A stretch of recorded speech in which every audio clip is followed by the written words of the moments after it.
আসসালামু আলাইকুম viewers, এমআরইকো bricks and মেশিনারিজের পক্ষ থেকে আপনাদেরকে সবাইকে স্বাগতম জানাচ্ছি। আজকে আপনাদেরকে দেখাবো পোরাইটের বিকল্প একটি নির্মাণ সামগ্রী, যেটি পরিবেশ বান্ধব একটি নির্মাণ সামগ্রী হিসেবে ইতিমধ্যেই বহির্বিশ্বে অনেক আগে থেকেই পরিচিত রয়েছে। বাংলাদেশে এর ব্যবহার ক্রমান্বয়ে বাড়ছে। আমরা আপনাদেরকে আজকে দেখাবো পোরাইটের থেকে 40% কম খরচে এবং শক্তিশালী মজবুত নির্মাণ কিভাবে তৈরি করবেন, তারই বিস্তারিত ভিডিও নিয়ে আজকে আপনাদের সামনে আমি হাজির হয়েছি। তো ভিউয়ার্স, আমার সামনে যে ব্রিকের দেয়ালটি দেখতে পাচ্ছেন, এটি হচ্ছে পরিবেশ বান্ধব কংক্রিট ব্রিকের একটি দেয়াল। এই দেয়াল আপনারা দেখতে পাচ্ছেন কত সুন্দর মসৃণ, যদিও এটাতে প্লাস্টারের কোনো প্রয়োজন নেই। তো ভিউয়ার্স, আমার পিছনে যে ব্রিকগুলো দেখতে পাচ্ছেন, এগুলো হচ্ছে পরিবেশ বান্ধব একটি নির্মাণ সামগ্রী, যার মাধ্যমে খুব সহজে প্রায় পুরা ইটের থেকে 40% কম খরচে বাড়ি নির্মাণ করা যায়। আপনি টিন শেড ঘর বলেন, ছাদ ঢালাই বিল্ডিং বলেন, এই ধরনের ব্রিকগুলো পুরা ইটের থেকে অনেক শক্তিশালী এবং মজবুত একটি নির্মাণ সামগ্রী, যেটি ব্যবহারে আপনি পুরা ইটের থেকে প্রায় 40% কম খরচে বিল্ডিং নির্মাণ করতে পারবেন। তো ভিউয়ার্স, এই ব্রিকটি সম্পর্কে আরো বিস্তারিত তথ্য নিব।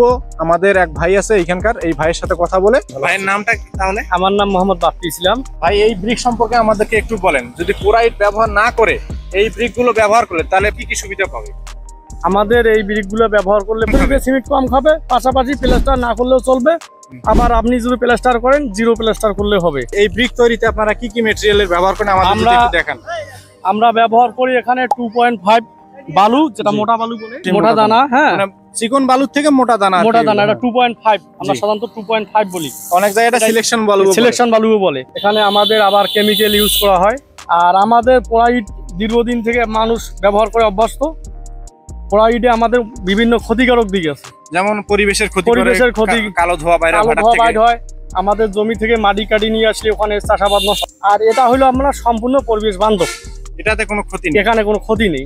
একটি পোড়াইটের যে শক্তি, তার থেকে এই ইটে কি শক্তি কম না বেশি?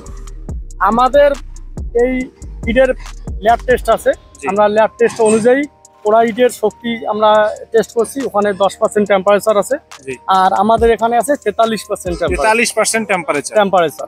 এই দিক দিয়ে এখন শক্তিশালী আমাদের ব্রিক্স, অনেক শক্তিশালী, সুলভ মূল্যে পাওয়া যাইতেছে। এর জন্য এটা আবার উৎপাদন খরচও কম।